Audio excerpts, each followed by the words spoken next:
चरण शुरू करते हैं।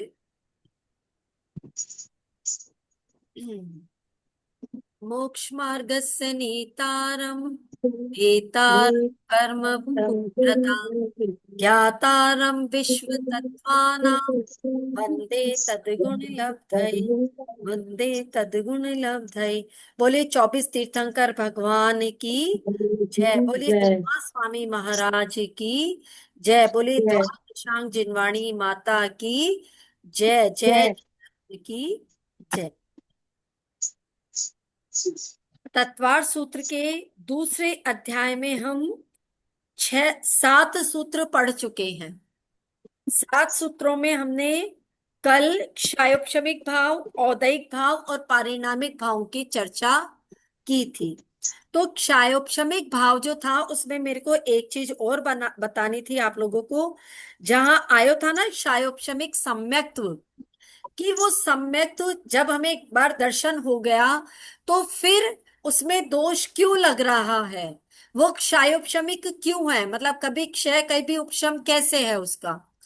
क्या होता है जब हमें सम्यक दर्शन हो जाता है लेकिन उस सम्यक दर्शन में भी दोष लग जाते हैं। हमें तत्वों में अर्थ में श्रद्धा तो है, जिनवाणी ने जो जो जैसा कहा वैसा हम मान भी रहे, फिर भी कभी कभी वो दर्शन जो सम्यक दर्शन है वो सदोष सम्यक दर्शन हो जाता है। क्यों होता है, इसके 3 कारण हैं। जल दोष, मल दोष और अगाढ़ दोष। ये 3 दोष सम्यक दर्शन में लगते हैं, चल दोष, मल दोष और अगाढ़ दोष। तो चल दोष क्या होता है, देखो हम क्या कहते हैं कि आज शनिवार है तो हम मुनीसुव्रतनाथ भगवान की पूजा कर लेते हैं। ऐसा कौन कौन मानता है आज सोमवार है तो हम चंदा प्रभु भगवान की पूजा कर लेते हैं। बोलते ना, बहुत जने ऐसे मानते हैं कि आज ये वार है, संडे है तो पार्श्वनाथ भगवान की पूजा कर लेते हैं। यदि हम ऐसा करते हैं तो हमारे सम्यक दर्शन में दोष लगता है। अगर वैसे ही जनरली आप पार्श्वनाथ भगवान की पूजा संडे को करो कोई दिक्कत नहीं है, सैटरडे को मुनीश्वरनाथ भगवान की पूजा करो कोई दिक्कत नहीं, लेकिन यह मान करके कि आज शनिवार है तो मुनीश्वरनाथ भगवान की ही पूजा करेंगे, आज रविवार है तो पार्श्वनाथ भगवान की ही पूजा करेंगे, ऐसा वार को भगवान से जब रिलेट कर देते हैं तो हमारे सम्यक दर्शन में दोष लगता है। क्यों? क्योंकि 24 के 24 तीर्थंकर भगवान एक जैसे होते हैं। वो ये नहीं है कि किसी विशेष वार को हमारे को ज्यादा फल दे देंगे, कभी नहीं। हर वार को उनकी पूजा करो, किसी भी भगवान की करो, सब इक्वल है, सारे डे इक्वल है, सारे भगवान इक्वल है। जितनी श्रद्धा भक्ति से पूजा करोगे वो फलदायी है। विशेष वार पे विशेष भगवान की पूजा फलदायी है, यह सोचना सम्यक दर्शन में दोष लगता है, लगाता है। ठीक है। फिर दूसरा, पहला हो गया चल दोष, दूसरा होता है मल दोष। मल दोष का मतलब होता है कि सम्यक दर्शन के 8 अंग होते हैं। निशंकित, निष्कांक्षित, निर्विचिकित्सा, उपगूहन, अमूढ़ दृष्टि, स्थितिकरण, वात्सल्य आदि। ये 8 हमारे मतलब सम्यक दृष्टि के वो होते हैं, लक्षण होते हैं, पहचान होती है कि हमें धर्म से किसी प्रकार की भी इच्छा नहीं करना कि मैंने पूजा करी है तो मेरे को सफलता मिल जाए, मैंने भगवान के दर्शन करने के लिए गई तो मेरा आज ये काम होना चाहिए, यदि मेरा ये काम होगा तो मैं भगवान की पूजा करूंगा, तो मैं इतने रुपए का प्रसाद चढ़ाऊंगा। मतलब किसी भी तरह से पूजा आदि का फल की इच्छा करना, आकांक्षा करना, किसी मुनि को देख करके ग्लानि करना, किसी जैसे किसी ने धर्म छोड़ दिया मान लो, लेकिन हमारा क्या कर्तव्य बनता है कि नहीं, यदि कोई धर्म मार्ग से डिग रहा है तो उसको वापस लाए, अपने मार्ग पर ला करके नहीं, उसको समझाएं कि नहीं भाई धर्म करना अच्छी बात है, जो भी मिलेगा हमें यहीं से मिलेगा, लेकिन इच्छा नहीं करना, तो वापस उसका स्थितिकरण करना। लेकिन यदि हम ये नहीं करते तो हमारे क्या होता है, सम्यक दृष्टि को दोष लगता है, उसके सम्यक दर्शन में दोष आ जाता है।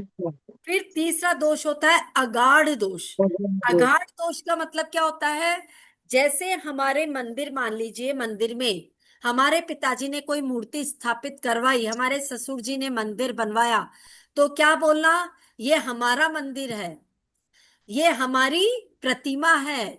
या फिर कई लोगों की आदत मैंने देखी है, जैसे मंदिर में एक स्पेशल जगह फिक्स कर ली, ये तो मेरी जगह है। क्यों भाई, आपकी कैसे हो गई ये जगह? मान लो आपने मंदिर भी बनवा दिया सारा, तब भी वो दान देने के बाद में अब उस जगह का आपको कोई लेना देना नहीं है। उस जगह पर कोई भी बैठ सकता है ना।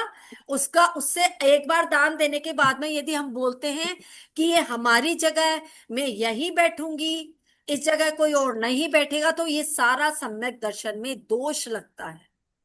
इसलिए जिसको तत्व और अर्थों पे सच्चा श्रद्धान हो गया है, वो ऐसी गलती ना करे कि नहीं, हम इस तरह से अपने सम्यक दर्शन में दोष ना लगाए। तभी हमारा फिर क्या हो जाता है, वो क्षयोपशमिक सम्यक हो जाता है उस समय हमारे को। कभी कर्मों का अपशमन हो रहा है, कभी, है ना, वैसी स्थिति चल रही है, बीच वाली स्थिति चल रही है। तो ये मेरे को बताना रह गया था, इसलिए आज मैंने आपको बताया। कल पढ़े थे ना हमने क्षयोपशमिक भाव, उसमें एक था क्षयोपशमिक सम्यक्त्व। ठीक है।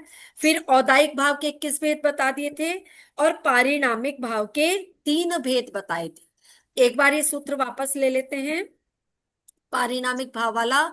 सबसे पहले परिणाम का मतलब समझो। पारिणामिक भाव का मतलब क्या होता है?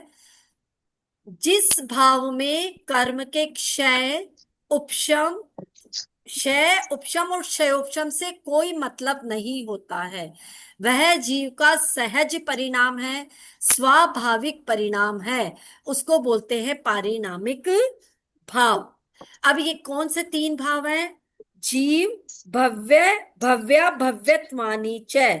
3 भाव है। कौन से? जीवत्व, भव्यत्व और अभव्यत्व।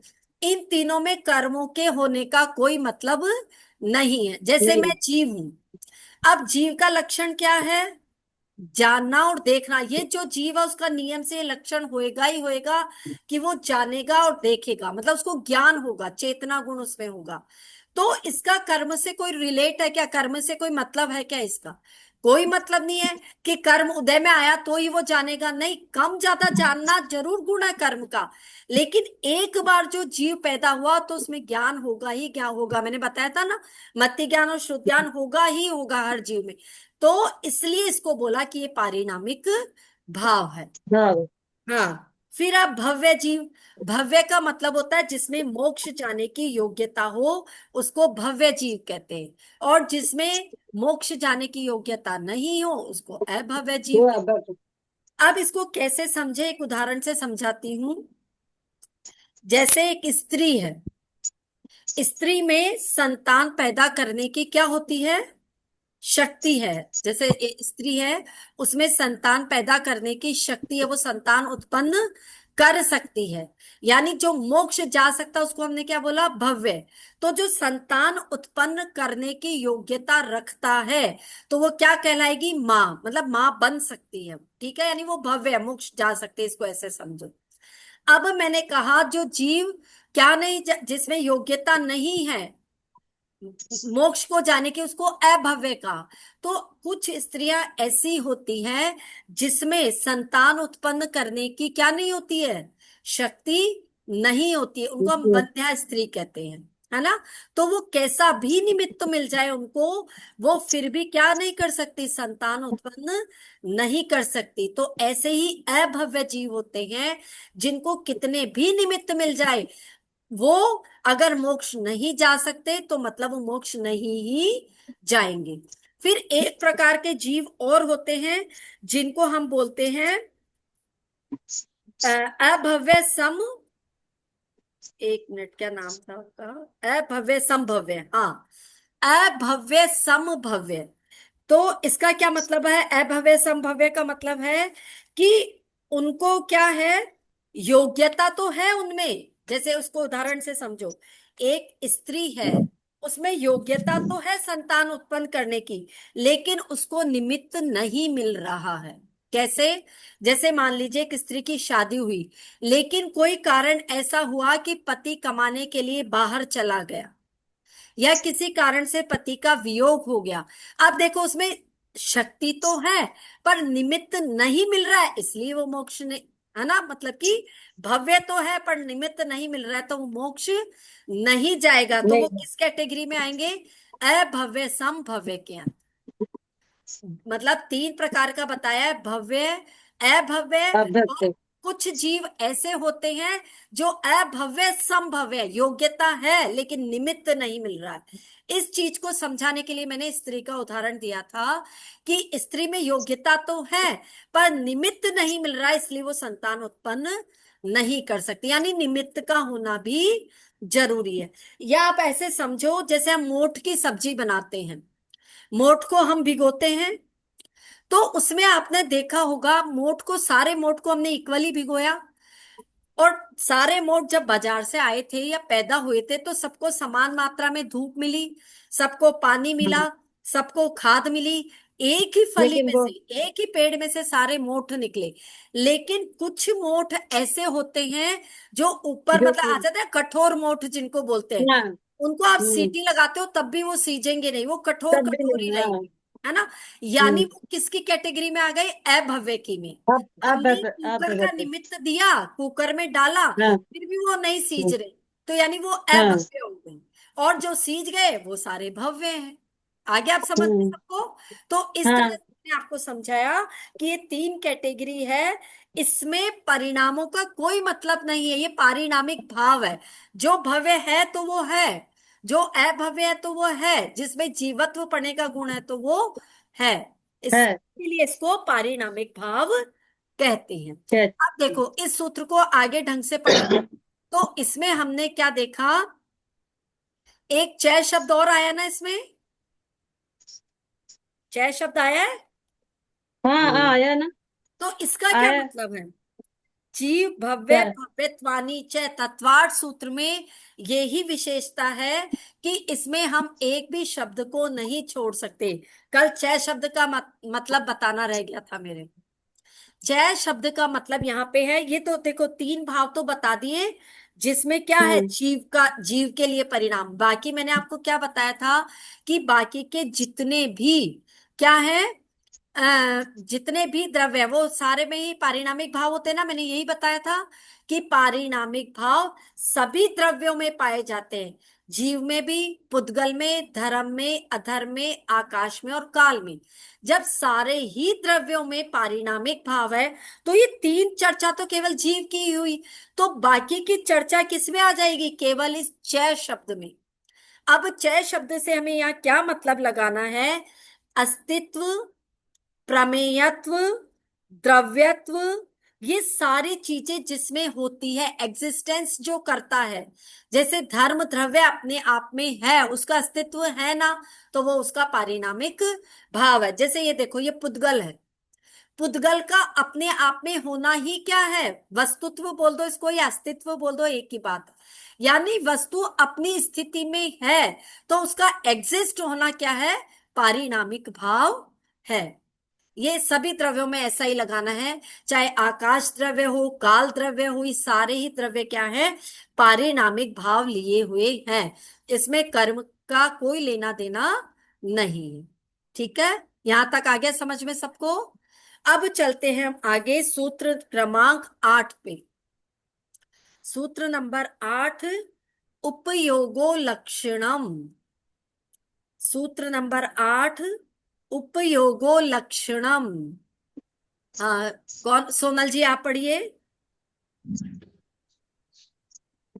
उपयोगो लक्षणम। हाँ, इसका क्या मीनिंग निकलेगा कि जीव का जो लक्षण है वो उपयोग है। देखो यहां तक के सूत्र में पहले जीव के परिणामों की चर्चा कर रहे थे उमा स्वामी महाराज, शिष्य को बताया कि भाव कितने प्रकार के होते हैं, तो उन्होंने जीव के विशेष, जीव पर विशेष जोर देकर के सारे भावों की चर्चा की।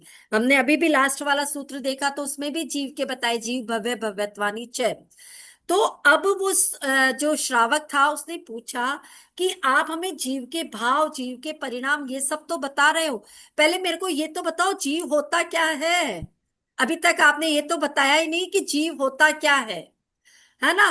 तो फिर उमा स्वामी महाराज ने उनको बताया, उपयोगो लक्षणम, यानी उपयोग ही जिसका लक्षण है उसको जीव कहते हैं। अब उपयोग मतलब क्या, उपयोग का मतलब आपको यहां लेना है चेतना से, चेतनमय, चैतन्यता, जिसमें ज्ञान दर्शन का गुण है, वो क्या कहलाएगा? जीव कहलाएगा। यहाँ पे उपयोग शब्द दिया है ना, तो उपयोग का मतलब आप लिख लीजिए चैतन्यता, या फिर ज्ञान और दर्शन, चेतना, कुछ भी लिख लो इसमें से।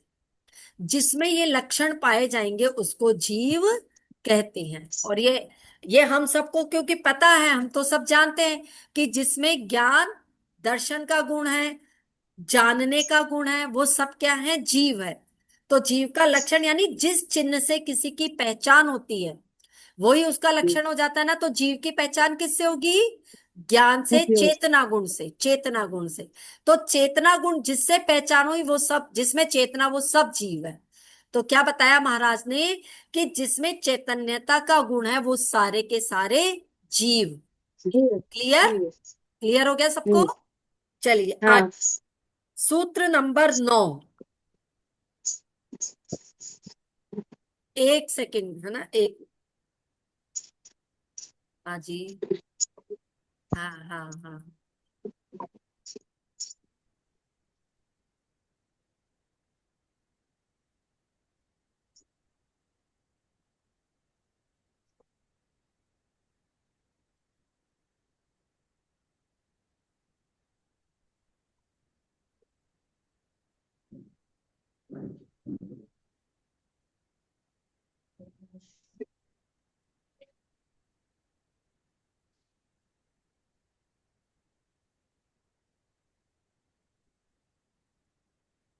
आवाज नहीं आ रहा है।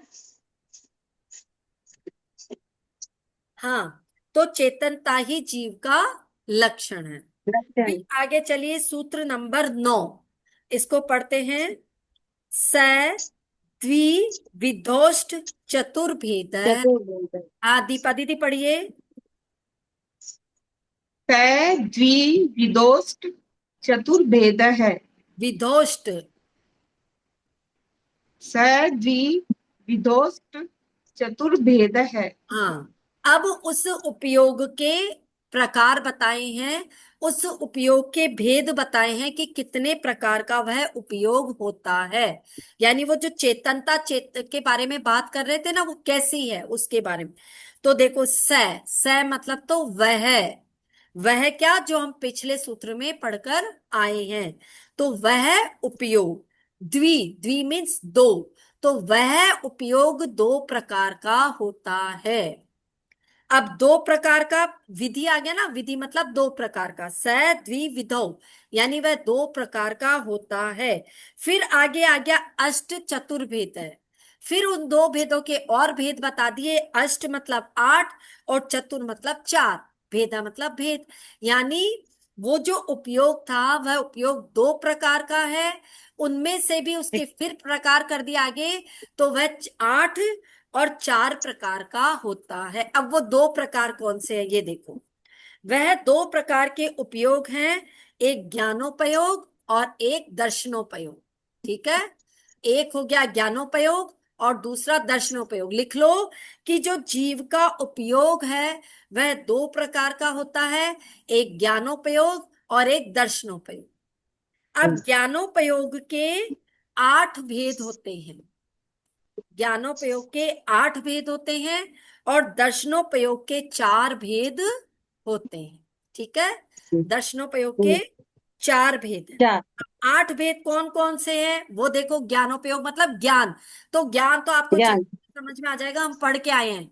कौन कौन से ज्ञान? हाँ। प्रति ज्ञान, श्रुत ज्ञान, अवधि ज्ञान, ज्ञान, अनात्म अवधि ज्ञान, ज्ञान, केवल ज्ञान। और केवल ज्ञान। 3 अज्ञान भी तो पढ़े थे हमने। तो हाँ। वो भी सुमति। मतलब उसका भी ज्ञान तो होता ही है ना, चाहे वो कु अवधि, हाँ। कुमति, कुश्रुत है, पर है तो ज्ञान नहीं। हाँ।